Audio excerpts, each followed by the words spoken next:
Hello friends, welcome to my YouTube channel IAS gateways. इस video में Gupta and Gupta के design of concrete structures के question number 286 से लेकर 290 तक डिटेल में कंसेप्ट के साथ डिस्कस करूंगा। ये बेसिकली प्रीवियसली आस्क्ड क्वेश्चंस हैं जो इंजीनियरिंग सर्विसेज एग्जाम में पूछे जा चुके हैं।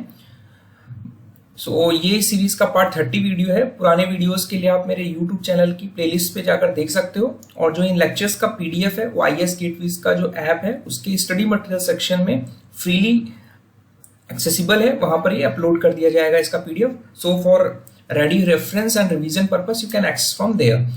सो लेट्स स्टार्ट। क्वेश्चन नंबर 286 में ये पूछा गया है कि हमारा लिमिट स्टेट डिजाइन मेथड में, इन limit state design permissible bond stress in the case of deformed bars. ठीक है, तो दो जो इंपॉर्टेंट टर्मिनोलॉजीज हैं वो हम मार्क कर लेते हैं। परमिसिबल बॉन्ड स्ट्रेस को हम डिनोट करते हैं कंक्रीट में टाउ बीडी नाम से। In case of deformed bars is more than in plain bars. ठीक है, तो यानी पूछा जा रहा है कि जो हमारी बॉन्ड स्ट्रेस है for HYSD bars is K times more than the permissible bond stress for plain bars. ठीक है, तो यहां पर जो K वैल्यू है ये हाउ मच परसेंटेज, कितना परसेंटेज ज्यादा होती है वो पूछा जा रहा है। तो सबसे पहले बेसिक कंसेप्ट पे जाते हैं कि जो हमारी बॉन्ड स्ट्रेस है उसको हम कैसे डिफाइन कर सकते हैं। आई वुड सजेस्ट कि जो IS 456 की कोडल प्रोविजंस की सीरीज है वहां पर मैंने बहुत ही डिटेल तरीके से ये आपको एक्सप्लेन किया हुआ है। जस्ट मैं आपको ब्रीफ कर देता हूं यहां पर कि जब भी कंक्रीट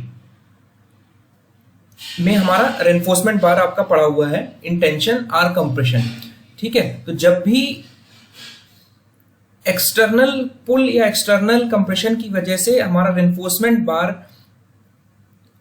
पर फोर्सेस एक्ट करेंगी, तो जो because this steel is embedded in the concrete, तो इसको रजिस्ट करने के लिए जो हमारा सराउंडिंग कंक्रीट है that will offer the resistance, और वो जो रेजिस्टेंस है उसको हम क्या बोलते हैं, that is bond resistance. That is due to the mechanical interlocking हो सकती है, that is due to adhesion हो सकता है।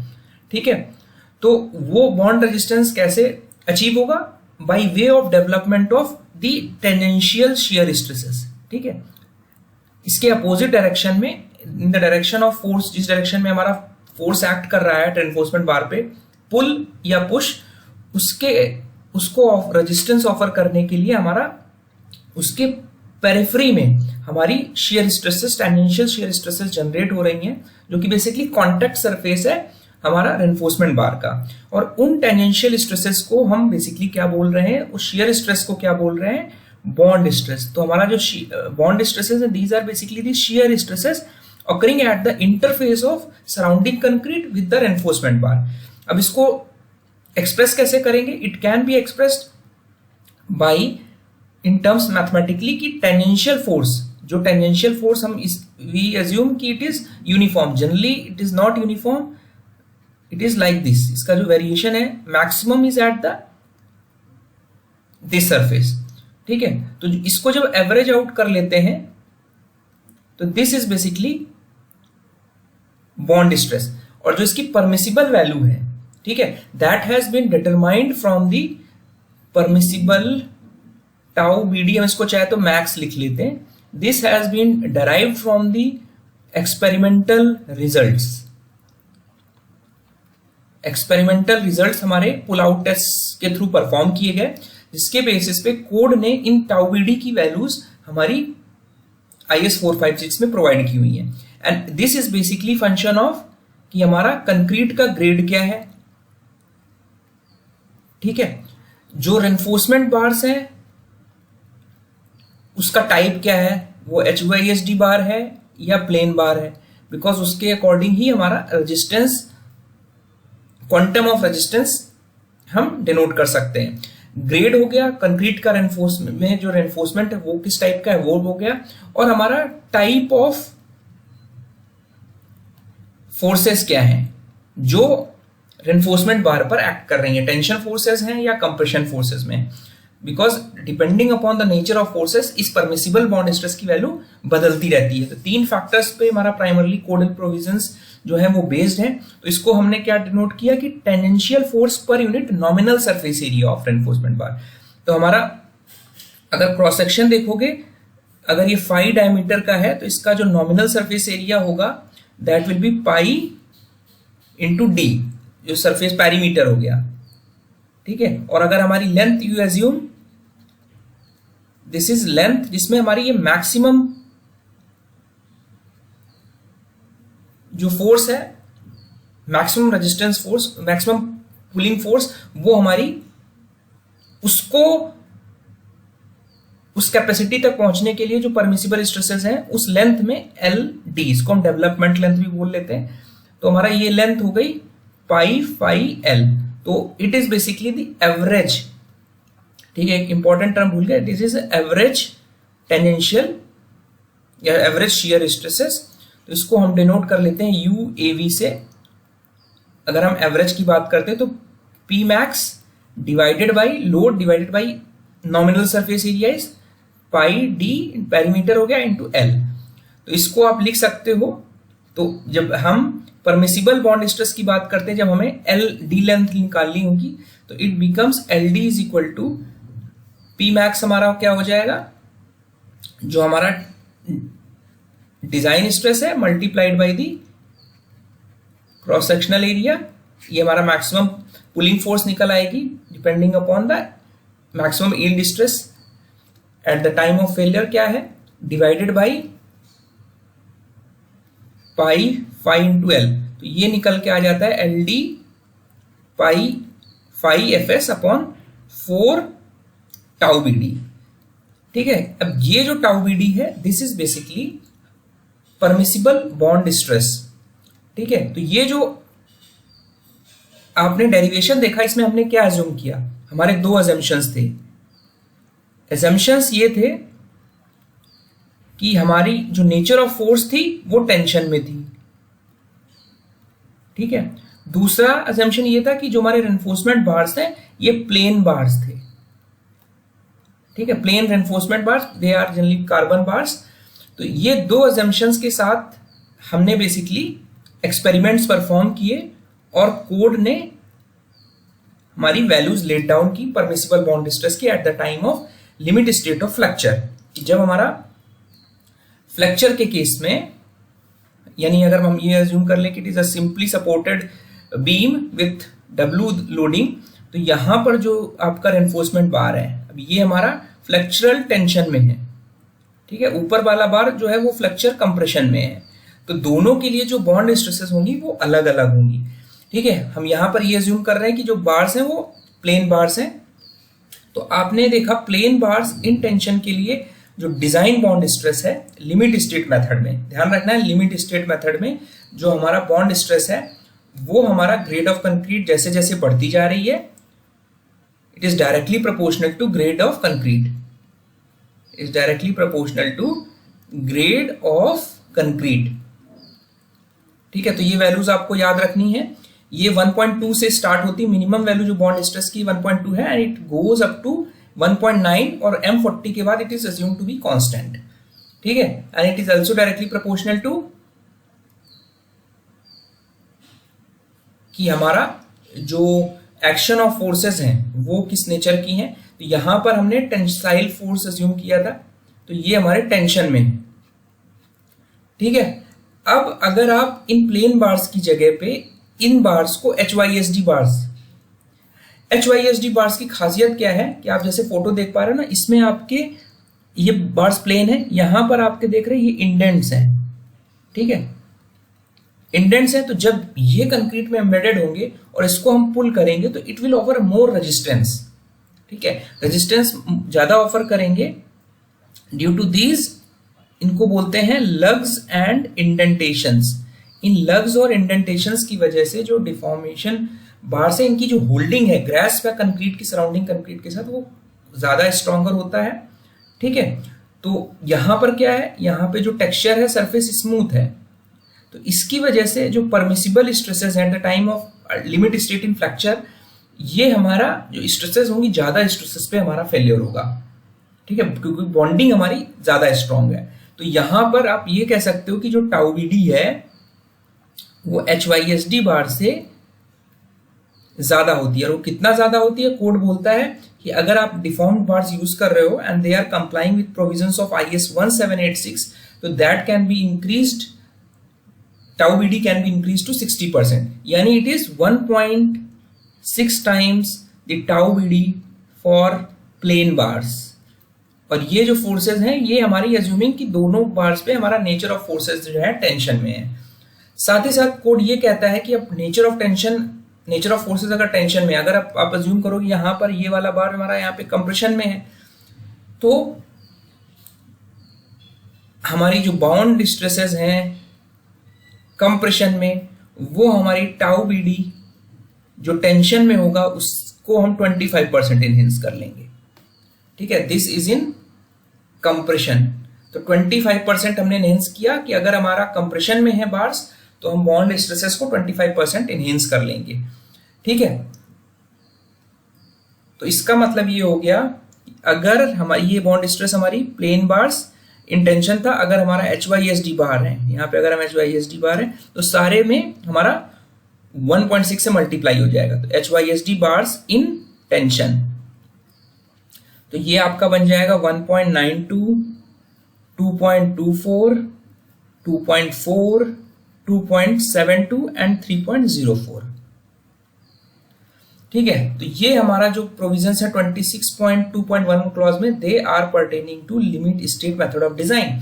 जब आप वर्किंग स्ट्रेस मेथड पे जाते हो तो एनेक्सर बी के क्लॉज 2.1.2 में भी सेम प्रोविजंस हैं, बस जो लिमिट्स हैं, जो वैल्यूज हैं वो हमारी कम है।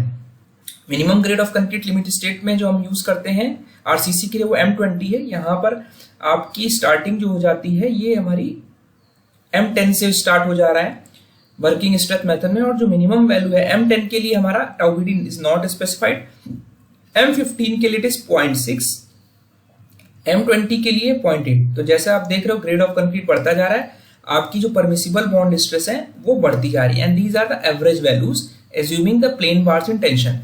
तो यहाँ पे वैल्यूज कम है, आप जो वैल्यूज आपको M20 के लिए लिमिट स्टेट में मिल रही थी वो अप्रोक्सीमेटली अगर 1.5 से डिवाइड कर दोगे आप पार्शियल सेफ्टी फैक्टर अज्यूम करते हुए, तो अप्रोक्सीमेटली कुछ राउंड ऑफ में यही वैल्यूज मिलती हैं। ठीक है, तो जो IS 1686 को कंप्लाई कर रहे हैं डिफॉर्म्ड बार्स, जो हम रेनफोर्स कंक्रीट में यूज कर रहे हैं, वो अगर हम यूज कर रहे हैं तो ये these values are to be enhanced by 60% for bars in tension. ठीक है, तो चाहे WSM हो या लिमिट स्टेट मेथड हो, दोनों में हम बॉन्ड स्ट्रेसेस को HYSD के केस में 60% इनहेंस कर दे रहे हैं। तो हमारा जो मोस्ट अप्रोप्रिएट आंसर होगा वो ऑप्शन ए होगा। ठीक है, 25% आप इंक्रीज करते हो फॉर बार्स इन कंप्रेशन। ठीक है, अगर अब हमारा जो बार है वो कंप्रेशन में भी है और आप HYSD भी यूज कर रहे हो, तो जो फैक्टर K होगा वो हमारा 1.6 इंटू 1.25 हो जाएगा। तो ये इंपॉर्टेंट चीज है कि यहाँ पे अगर प्लेन बार्स हैं टेंशन में और अगर हम बॉन्ड स्ट्रेस कंप्रेशन में निकाल रहे हैं HYSD बार के लिए, तो हमें दो फैक्टर से मल्टीप्लाई करना पड़ेगा, 1.6 इंटू 1.25। ये एक इंपॉर्टेंट चीज है, ये आप ध्यान रखोगे। ठीक है, नेक्स्ट क्वेश्चन है हमारा कि जहां पर FCU और FY क्या दिया हुआ है कि FCU is a cube compressive strength of concrete. ठीक है, और जो FY है वो यील्ड स्ट्रेस है स्टील का, और ES हमारा जो है मॉडुलस ऑफ इलास्टिसिटी है for all grades of concrete के लिए। जो हमारा अल्टीमेट फ्लेक्चरल स्ट्रेन होगा in concrete can be taken as ultimate is denoting कि at the time of limit state of collapse, यानी सिंपली अगर हम कहें कि at the time of failure, at the limit state of collapse, at the time of failure कि जो हमारा flexural strain है, फ्लेक्चर यानी बेंडिंग, अगर हमारा किसी भी मेंबर में फ्लेक्चर यानी बेंडिंग हो रही है तो कंक्रीट में हमारा at the time of failure maximum flexure strain can be taken as. ठीक है, तो अगर हम IS 456 के प्रोविजंस पे जाएं, ठीक है, और एक रेक्टेंगुलर बीम लेते हैं which is basically supported with UDL R vertical load at the centre, तो हमारा ये जो बॉटम वाला है मेंबर है दिस इज फ्लेक्चरल रेनफोर्समेंट, और इसका क्रॉस सेक्शन अगर हम देखें तो इट इज लाइक दिस। यहाँ पे हम अज्यूम कर रहे हैं कि अभी हमने यहाँ पे कंप्रेशन रेनफोर्समेंट नहीं दिखाया हुआ है, तो ये बीम सेक्शन है, इसके corresponding at the centroid of this reinforcement eight the time of failure हमारा जो स्टील है वो हमारा उसमें क्या होगा, स्ट्रेन होगा, यील्ड स्ट्रेन जिसको बोलेंगे।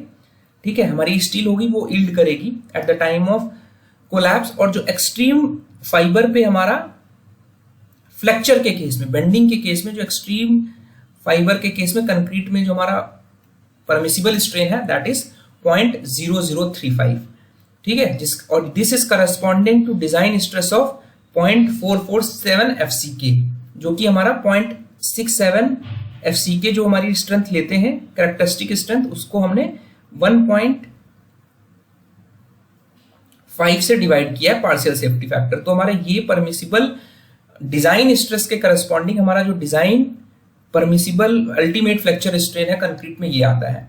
ठीक है, जैसे जैसे आप अंदर जाओगे टुवर्ड्स न्यूट्रल एक्सिस ये स्ट्रेन हमारा फाइबर्स में रिड्यूस हो जा रहा है।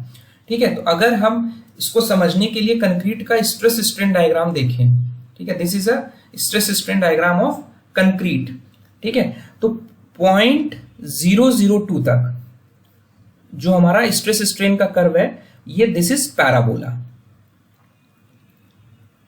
ठीक है, तो हमारा स्ट्रेन स्ट्रेस के साथ बढ़ता जा रहा है और मैक्स जो डिजाइन स्ट्रेस है 0.447 FCK पर हमारा जो स्ट्रेन आएगा वो 0.002 आएगा, और उसके बाद जो फेलियर होगा वो 0.003 पर जो फेलियर होगा तो मैक्सिमम स्ट्रेन हमारा बेंडिंग में 0.0035 तक जाएगा। ठीक है, तो अगर हम इसका कर्व देखें, पैराबोलिक कर्व, अगर आप ये बोले कि यहां पर इसके करस्पॉन्डिंग हमारा डिजाइन स्ट्रेस XC निकालना है, एज्यूमिंग कि यहाँ पे जो स्ट्रेन है कंक्रीट में वो EC है, तो that is given by the empirical equation based on experimental results. तो 0.447 FCK तो हमारा मैक्सिमम डिजाइन स्ट्रेस हो गया। ठीक है, तो FC की जो इक्वेशन है पैराबोलिक, अगर हमारा स्ट्रेन 0.002 से कम है तो आपको इस पैराबोलिक इक्वेशन से डिजाइन स्ट्रेस आप कंक्रीट में निकाल सकते हो। और अगर हमारा स्ट्रेन जो है 0.002 से लेके 0.0035 तक है तो हमारा डिजाइन स्ट्रेस कांस्टेंट है, it is maximum value prescribed bye IS 456 in limit state of failure. ठीक है, तो ये एक इंपॉर्टेंट चीज है। और जब कोई कॉलम होता है, कॉलम के केस में जब pure axial load, concentric load पड़ेगा तो हमारा जो स्ट्रेन है दैट इज अलाउड एज 0.002। ठीक है, फ्लेक्चरल कंप्रेशन के केस में हमारा इट इज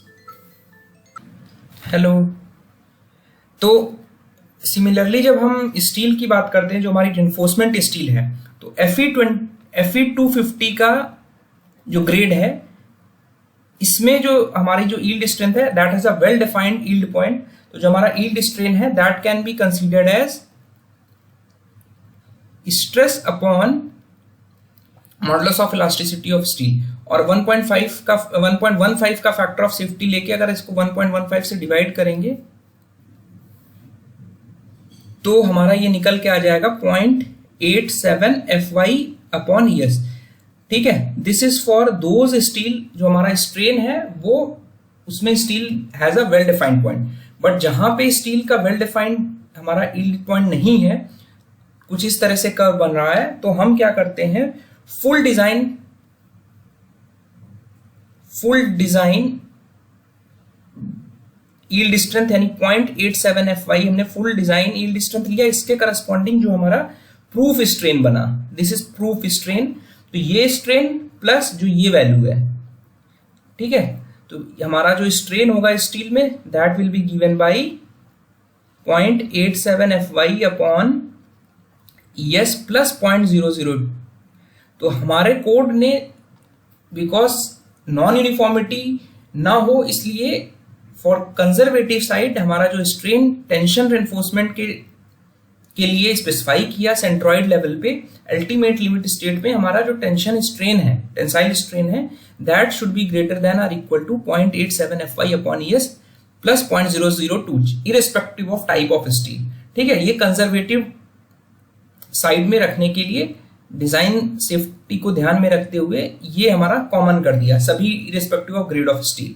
ठीक है, बट कंसेप्ट ये है कि दोनों का डिफाइंड वेल डिफाइंड पॉइंट नहीं होता, तो स्ट्रेन कि जो मैग्नीट्यूड्स हैं यील्डिंग की वो अलग अलग होंगी। ठीक है, तो ये हमारा at the time of limit state of failure हमारा जो स्टील है उसमें ये स्ट्रेन हो जाएगा, और जो हमारा कंक्रीट है उसमें आपका 0.0035 हो जाएगा। This is for the steel in flexural tension. ठीक है, तो करेक्ट आंसर ऑप्शन सी हो जाएगा। उसके बाद नेक्स्ट क्वेश्चन पे अगर हम जाते हैं, नेक्स्ट क्वेश्चन बोलता है कि limit state of serviceability for deflection including the effects due to creep, shrinkage and temperature occurring after, कि हमने इरेक्शन ऑफ पार्टीशंस भी कर दिए हैं, फिनिशेस यानी प्लास्टर्स फिनिशेस ये भी हमने फ्लोर्स और रूफ्स में अप्लाई कर दिया। तो उस केस में जो हमारे सर्विसिबिलिटी को ध्यान में रखते हुए IS 456 ने डिफ्लेक्शन की लिमिट्स दी, वो क्या है? तो IS 456 के कोडल प्रोविजंस में मैंने बहुत अच्छे से डिटेल में एक्सप्लेन किया हुआ है, वहां पर आप जाके रेफर कर सकते हो। मीनवाइल हम इसको ब्रीफ में डिस्कस कर लेते हैं कि जो हमने लिमिट्स स्पेसिफाई की, ठीक है, कि इंटेंडेड सर्विस लाइफ में स्ट्रक्चर जो है वो परफॉर्म करना चाहिए जिसके लिए वो डिजाइन किया गया है। ठीक है, ड्यूरिंग इट सर्विस लाइफ हमारा जो डिफ्लेक्शन लिमिट्स इसलिए स्पेसिफाई की गई कि हमारा जो एस्थेटिक और साइकोलॉजिकल डिस्कम्फर्ट है वो ना हो, क्रैक विड्थ को हम लिमिट कर सकें, और हमारे स्लैब्स में जो बॉन्डिंग है उसको ध्यान में रखते हुए डिफ्लेक्शन लिमिट स्पेसिफाई की गई। तो दो केसेस हैं, पहला केस ये है कि final deflection including all the loads, इसमें long term effects of creep और श्रिंकेज भी इंक्लूडेड है। उस केस में हमारा जो डिफ्लेक्शन है that should be less than span by 250, और deflection including long term effects of creep and shrinkage भी इंक्लूडेड है, लेकिन after construction of partitions and finishes. ठीक है, इसकी वजह से भी जो लाइव लोड्स हैं ये भी आपने कंसिडर कर लिए। तो बिकॉज अब आपने फिनिशेस और पार्टीशंस भी लगा दिए तो आपकी जो डिफ्लेक्शन लिमिट्स होंगी आपको कम कर देनी है। तो आपने क्या किया, स्पैन बाई 350 किया, और 20 mm which ever is less. ठीक है, रीजन ये था कि बिकॉज हमने फिनिशेस यानी प्लास्टर अप्लाई कर दिया है, तो अगर हमारी डिफ्लेक्शन की लिमिट्स ज्यादा होंगी, सेम डिफ्लेक्शन लिमिट्स आप रखोगे, तो उन लिमिट्स पे आपको क्रैक, एस्थेटिकली और साइकोलॉजिकल डिस्कम्फर्ट, क्रैक विड्थ, ये सारे पैरामीटर्स आपके डोमिनेट होने लगेंगे। तो उस चीज को कंट्रोल करने के लिए हमने स्पैन बाय 350 यानी मैग्नीट्यूड को बढ़ा दिया। ठीक है, तो यहां पर because after erection of partitions और फ्लोर फिनिशेस को अप्लाई करने के लिए बात कर रहा है, तो हमारा जो करेक्ट आंसर होगा ऑप्शन डी होगा।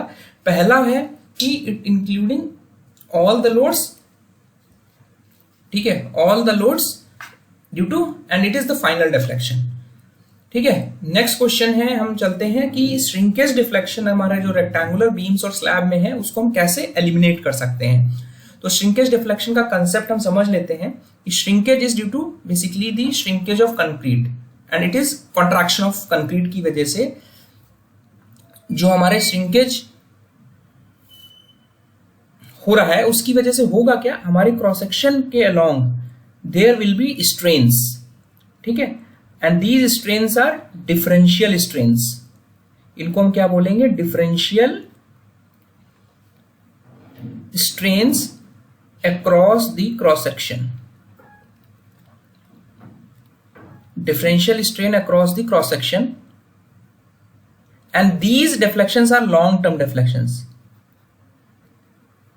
ठीक है, जो over a period of time हमारे इंक्रीज करते हैं, that is directly proportional to time. तो अगर किसी भी हम अनरिस्ट्रेन्ड आरसीसी मेंबर को लें और वहां पर देखें कि हमारी जो कंक्रीट है वो श्रिंक करेगी, जब कंक्रीट श्रिंक करेगी तो जो रेनफोर्समेंट स्टील है, reinforcement steel will offer the resistance, उस कॉन्ट्रैक्शन को प्रिवेंट करेगा। रेनफोर्समेंट स्टील प्रिवेंट्स या resists shortening due to shrinkage of the concrete member. अब जब ये प्रिवेंट करेगा शॉर्टनिंग, तो होगा क्या, स्टील में हमारा कंप्रेसिव स्ट्रेसेस आएंगी। ये इंपॉर्टेंट चीज है कि जब श्रिंक करती है अनरिस्ट्रेन्ड आरसीसी मेंबर तो कंप्रेसिव स्ट्रेसेस आती है हमारी स्टील में, और सिमिलरली जो टेंसाइल स्ट्रेसेस हैं वो हमारी आती हैं कंक्रीट में। ठीक है, ये एक इंपॉर्टेंट चीज है। अब ये जब स्ट्रेसेस इंड्यूस हो जा रही हैं हमारे कंक्रीट में, तो हमारा क्रॉस सेक्शन के along there will be a linear strain gradient. Linear we have assumed कि हमारा जो स्ट्रेन है वो हमने लीनियरली अज्यूम कर लिया है। ठीक है, तो वी आर अज्यूमिंग कि एक सिंपली सपोर्टेड बीम है, इसमें श्रिंकेज की वजह से जो ये आपका यहां पर कंप्रेशन, ये मेंबर श्रिंक कर रहे हैं, फाइबर्स जो है वो श्रिंक कर रहे हैं, तो इस श्रिंकेज डिफरेंशियल स्ट्रेंस की वजह से हमारा बीम में या हमारे फ्लेक्चर मेंबर्स में क्या आ रहा है, कर्वेचर इंड्यूस हो रहा है, and this curvature is directly causing the deflections, और ऐसे डिफ्लेक्शंस को हम क्या बोल रहे हैं, long term deflections due to shrinkage, and these are called shrinkage deflection. तो पहला प्रोसेस क्या हुआ, डिफरेंशियल स्ट्रेन्स इंड्यूस हुए, हमारी स्ट्रेसेस जनरेट हुई, स्ट्रेन ग्रेडियंट डेवलप हुआ जिसकी वजह से हमारा कर्वेचर आया बीम में, and this curvature is causing the deflections in the member. ठीक है, अब इस कर्वेचर को अगर हम क्वांटिफाई करें, तो अगर हम ये अज्यूम कर लें कि कंप्रेशन साइड में एक्सट्रीम कंप्रेशन कोई एलिमेंट ले लिया, तो हमारा ESH जो है वो स्ट्रेन जो है वो कंप्रेशन वाले एक्सट्रीम फाइबर पे है, और जो टेंसाइल स्टील के लेवल पे जो स्ट्रेन है वो EST है। तो हमारा जो श्रिंकेज स्ट्रेन आप लिख सकते हो, it can be expressed as phi SH is due to the strain due to, this is strain due to, sorry strain, this is curvature, this is equal to जो differential strain है वो क्या है, जो इस लेवल पे ESH हो रहा है स्ट्रेन और इस लेवल पे EST हो रहा है स्टील के लेवल पे, तो जो डिफरेंशियल स्ट्रेन हुआ divided by the effective depth. इसको आप ऐसे भी लिख सकते हो, ESH divided by capital D 1 minus EST by ESH divided by D by capital D। ठीक है, इसमें ये फैक्टर जो है ये K रिप्रेजेंट कर लोगे तो it can be expressed as K ESH divided by D, where K is a parameter जो ये दिखाता है कि एक्सटेंट ऑफ एसिमेट्री क्या है। ठीक है, एक्सटेंट ऑफ एसिमेट्री का मतलब ये हुआ कि हमारा जो रेनफोर्समेंट का डिस्ट्रीब्यूशन है हमारे क्रॉस सेक्शन के अलोंग वो कितना एसिमेट्रिकल है, बिकॉज उसके सिमेट्रिसिटी के बेसिस पे, उसके डिस्ट्रीब्यूशन पे हमारा डिपेंड करेगा कि जो हमारे डिफरेंशियल स्ट्रेंस हैं वो क्या है। ठीक है, तो हम ये कह सकते हैं कि जो श्रिंकेज डिफ्लेक्शन है that is function of basically दो parameter, that is function of curvature, variation of curvature. हम कह सकते हैं कि जो कर्वेचर का वेरिएशन है which is basically a function of differential strains. ठीक है, तो जो वेरिएशन ऑफ श्रिंकेज कर्वेचर है along the span and the boundary conditions, इन दो पैरामीटर पे हमारा प्राइमरली श्रिंकेज डिफ्लेक्शन डिपेंड करेगा, and this curvature is basically function of जो हमारा एसिमेट्रिक डिस्ट्रीब्यूशन है रेनफोर्समेंट का। तो based on the experimental results हमारे IS 456 ने 5 SH यानी श्रिंकेज कर्वेचर की जो वैल्यू दी, मैग्नीट्यूड दिया K4 multiplied by the ultimate shrinkage strain जो कंक्रीट में है divide by the overall depth of the member. जो K4 का पैरामीटर है इसको उन्होंने कोड ने क्वांटिफाई किया इन टर्म्स ऑफ जो स्टील और कंप्रेशन का टेंशन और कंप्रेशन में जो रेनफोर्समेंट का परसेंटेज है उसको दिखा रहा है। PT आप देख सकते हो 100 AST by BD है, PC is 100 ASC by BD है, denotes the percentage of tension reinforcement and compression reinforcement। अगर हमारा टेंशन और कंप्रेशन रेनफोर्समेंट बराबर है तो होगा क्या, यानी हम ये कह सकते हैं कि जो रेनफोर्समेंट है या बीम है वो सिमेट्रिकली रेनफोर्स्ड है। जब सिमेट्रिकली रेनफोर्स्ड है तो जो K4 फैक्टर है वो 0 हो जाएगा। इन वैल्यूज में आप सब्स्टिट्यूट करोगे तो K4 0 आ जाएगा, जिसकी वजह से हमारा फिर से कर्वेचर जो है phi SH वो 0 हो जाएगा। जब हमारा कर्वेचर 0 हो गया तो अगर हम सिंपली सपोर्टेड बीम को देखें तो phi SH जो था उसकी वजह से जो डिफ्लेक्शन हुआ वो हम कह सकते हैं phi SH L²/8। इसको हम इस तरह मॉडल कर सकते हैं। तो जब phi SH 0 हो गया तो हमारा जो डिफ्लेक्शन है वो भी 0 हो गया, तो डेल्टा SH इज ऑल्सो 0। तो हम ये क्या कह सकते हैं, वी कैन से कि अगर हम सिमेट्रिकली रेनफोर्स्ड मेंबर लें जिसमें कंप्रेशन स्टील यानी ASC और AST बराबर हो, यानी हमारा जो परसेंटेज रेनफोर्समेंट है कंप्रेशन में और टेंशन में अगर बराबर है तो we can eliminate the shrinkage deflections. ठीक है, और ये हमारा IS 456 जब हम लोग फर्दर डिटेलिंग करेंगे श्रिंकेज डिफ्लेक्शन कैसे कैलकुलेट करते हैं आपके मेंबर्स में, वहां पर डिटेल में डिस्कस कर लेंगे। सो करेक्ट आंसर जो होगा वो ऑप्शन ए होगा। नेक्स्ट क्वेश्चन है हमारा कि जो टू वे स्लैब है इसमें हमारा जो लिमिटिंग डिफ्लेक्शन ऑफ स्लैब है वो प्राइमरली किसका फंक्शन होता है। टू वे स्लैब मैंने आपको एक्सप्लेन किया था कि बेसिकली जो टू वे स्लैब्स हैं उसमें जो हमारा एस्पेक्ट रेशियो है यानी Ly/Lx that is basically less than 2। ठीक है, तो कोड में जब मैंने आपको एक्सप्लेन किया था कि जो स्लैब्स हमारे दो डायरेक्शन में स्पैन कर रहे हैं यानी जो बेंडिंग है वो टू वे है, दोनों डायरेक्शन में ऑर्थोगोनल डायरेक्शन में हमारी बेंडिंग हो रही है, सिग्निफिकेंट कर्वेचर्स जनरेट हो रहे हैं जिसमें हम प्रिंसिपल रेनफोर्समेंट जो है दोनों डायरेक्शन में प्रोवाइड कर रहे हैं। तो कोड का ये प्रोविजन है कि अगर for slab spanning in two directions हैं यानी टू वे स्लैब है तो हम कहते हैं कि जो शॉर्टर ऑफ टू स्पैन्स है यानी अगर हमारा एज्यूमिंग कि हमारा जो Lx है वो लेस देन Ly है, this is the shorter span, तो जो हमारा शॉर्टर स्पैन है that should be calculated for determining the span to effective depth ratio, यानी जो आप L/D रेशियो निकाल रहे हो वो Lx/D के टर्म्स में निकालोगे। तो क्यों निकालोगे? बिकॉज जो शॉर्ट स्पैन है वो हमारा क्रिटिकल स्पैन होता है in terms of loading, this is a critical span. Critical span यानी हमारा इट कैटर्स मोर लोड।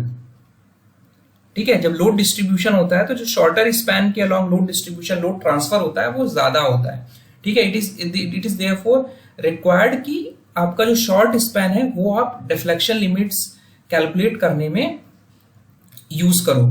ठीक है, this is basically the two way slab distribution. इसमें टू वे डायरेक्शन में हमारा mx और my, आप देख पा रहे हो कि mx का जो मैग्नीट्यूड है वो my से जनरली हमारा ग्रेटर होगा। ठीक है, ऑर्थोगोनल डायरेक्शन में बेंडिंग हो रही है। अगर आप IS 456 कोडल प्रोविजंस में मैंने आपको एक्सप्लेन किया था कि जब आप ईड लाइन थ्योरी से लोड ट्रांसफर देखते हो टू वे स्लैब में तो जो ये वाली शॉर्टर स्पैन है दिस इज Lx, इस पे जो लोड ट्रांसफर हो रहा है, ठीक है, ये दिस इज ट्राइंगुलर पोर्शन का जो लोड है वो हमारा इस मेंबर पे आ रहा है। तो जब आप कोई भी एक लोडिंग इस स्लैब पे कंसीडर करके डिटरमाइन करोगे तो जो इस शॉर्टर स्पैन पे जो लोड का मैग्नीट्यूड आएगा वो ज्यादा आएगा। इसको हमने मैथमेटिकली प्रूव करने की कोशिश की है। यहाँ पर ये मैंने दिखाने की कोशिश की है, यहाँ पे आपका जो स्लैब है ये टू वे डायरेक्शन में बेंड कर रहा है। ठीक है, curvatures are developed in both the direction. तो इसको हम इस तरह भी प्रूव कर सकते हैं। टू वे स्लैब एक्शन अगर हम लेते हैं तो आपके सेंटर पे डिफ्लेक्शन आपको सेम रखना है, तो यूडीएल y डायरेक्शन में आपने qy मान लिया और lx डायरेक्शन में qx मान लिया। तो हमारा जो लोड है बिकॉज lx जो है वो ly से कम है, ठीक है, यानी lx is greater than 1 and less than 2। ठीक है, फॉर टू वे स्लैब्स। ठीक है, तो यहां पे डिफ्लेक्शन एट द सेंटर आप सिंपल मैथमेटिक्स लगाओगे, डिफ्लेक्शन आपका सेंटर में अगर आपको सेम रखना है तो आपको ये इक्वेशन मिलेगी। तो यू कैन सी हियर कि the load on short span जो है वो लोड ऑन लॉन्गर स्पैन से ग्रेटर है, बिकॉज जो Ly है वो हमारा Lx से ग्रेटर है। तो हमारा इस इक्वेशन को होल्ड करने के लिए Qx जो है Qy से ज्यादा होगा।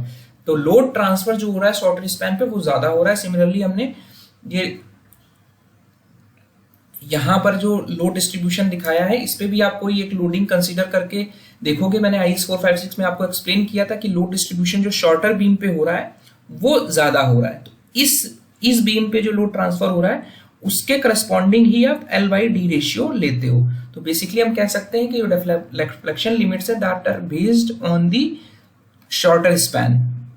ठीक है, तो this is basically a primary function of short span. जो लिमिटिंग डिफ्लेक्शन है वो हमारा limiting deflection is a function of L/D ratio and L/D ratio is basically short span। ठीक है, बाकी मैंने ऑलरेडी ये जो नोट में प्रोविजन 2 है डिटेल में डिस्कस कर रखा है। I hope this video is helpful, so thank you and all the best.